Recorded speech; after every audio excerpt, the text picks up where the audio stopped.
এবার সিপিএম প্রার্থী জাহানারা খানের ফেস্টুন, ব্যানার ছেঁড়া ও দেওয়াল মোছার অভিযোগ রানীগঞ্জ থানার অন্তর্গত শিয়ারশোল রথতলা এলাকায়। ব্যানার ছেঁড়ার অভিযোগ করে সিপিএম। অভিযোগ অস্বীকার করে তৃণমূল কংগ্রেসের ব্লক সভাপতি রূপেশ যাদব। বলেন যে তিনি জানান তৃণমূল কংগ্রেসের কাউকে বিরোধীদের পতাকা ছেঁড়ার প্রয়োজন পড়ে না। গরুতে হয়তো ছিঁড়ে দিয়েছে শিং দিয়ে। সিপিএমের কিছু নেই আজকের দিনে, এইসব অভিযোগ করে টিভির পর্দায় আসতে চাইছে। বলার কিছু নাই, সিপিএমের তো কিছু নেই, পায়ে তালে জমি ফমি কিছু নাই, লোক নাই, জন নাই, কেউ কিছু নাই।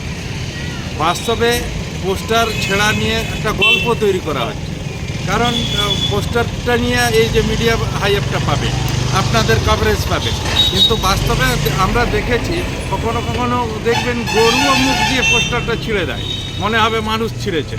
তৃণমূল কংগ্রেসকে পোস্টার ছেঁড়া দরকার পড়বে না। তৃণমূল কংগ্রেসের সাথে মানুষ আছে, মা মাটি মানুষ সাথে আছে।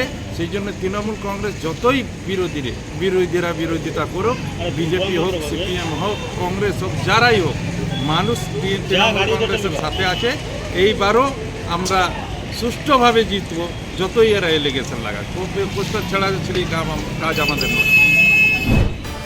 অন্যদিকে সিপিএমের স্থানীয় নেতা সঞ্জয় প্রামাণিক জানান, শুধু ব্যানার নয়, তৃণমূল কংগ্রেসের কর্মীরা তাদের বুক করা দেওয়াল পর্যন্ত নিজেরা লিখে দিচ্ছে। আমরা বুঝতে পারছি না, আমরা তো আইন প্রশাসনের ওপর ভরসা রেখে কাজকর্ম করি।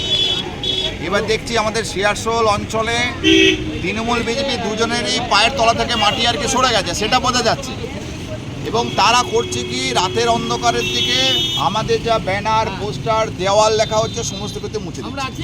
এই মুহূর্তে আপনার যেটা দেখা যাচ্ছে যে আমাদের এই ব্যানার, এটা দ্বিতীয় নম্বর ব্যানার আপনার ছিঁড়ে দেওয়া হয়। দেওয়াল, আমাদের বুক করা দেওয়াল, লিখিত পারমিশন নেওয়া, সেই দেওয়াল চুন করে লিখে দিচ্ছে। কারা লিখছে? কোনো বিশেষ রাজনৈতিক দল? তৃণমূল কংগ্রেস লিখে, যেমন গতকালই কুলকুলিপাড়ায় আমাদের দেওয়াল যেটা আছে, দুলাল বাউড়ির যে দেওয়াল আমাদের লিখিত পারমিশন আছে, দেওয়ালে সেখানে মুছেও আমরা লিখে দিয়েছি তৃণমূল কংগ্রেস। আমাদের দেওয়াল লেখা আছে, সে লেখা দেখছি মুছে পরে বিজেপি চুন মেরে মুছে দিচ্ছে। কুলকুলিপাড়ায় ব্যানার টাঙানো আছে, সেই ব্যানার আপনার ছিঁড়ে দিচ্ছে।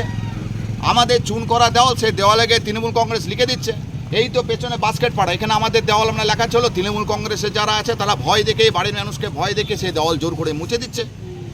বলছে তৃণমূল কংগ্রেসের কর্মীরা বলছে, নেতা যারা আছে, ওদের তো সবাই নেতা, ওরা নেতা বলছে যদি দেওয়াল না লিখতে না দাও তাহলে লক্ষ্মী ভাণ্ডার বন্ধ করে দেবো। এটা হয় কখনো? এই হুমকি দিচ্ছে। আপনারা দেখবেন দেওয়ালে লেখা আছে যে লক্ষ্মী ভাণ্ডার চালু রাখতে হলে তৃণমূল কংগ্রেসকে ভোট দিতে হবে। এটা ব্ল্যাকমেলিং করছে সাধারণ মানুষের সাথে, যে তুমি ভোট দেবে তবে তুমি লক্ষ্মী ভাণ্ডার পাবে। আমি বলছি তৃণমূল কংগ্রেস তার বাবার ঘর থেকে দেয়? বাবার ঘর থেকে লক্ষ্মী ভাণ্ডারের টাকা দেয় কি? লক্ষ্মী ভাণ্ডারের টাকা তো আপনার যারা ট্যাক্সের টাকা থেকে সরকার দিয়েছে। সরকারি প্রকল্প কখনো রাজনীতি হলে বন্ধ করতে পারে? বিজেপি প্রার্থী এখনও ঘোষণা হয়নি, তার আগেই সিপিএম ও তৃণমূল কংগ্রেসের রাজনৈতিক তরজা আসানসোল লোকসভা কেন্দ্রের বিভিন্ন জায়গায় শুরু হয়েছে। বিজেপি প্রার্থী ঘোষণা হওয়ার পর এই তরজা যে আরও অনেকটাই বেড়ে যাবে তা রাজনৈতিক পারদ দেখেই বোঝা যাচ্ছে।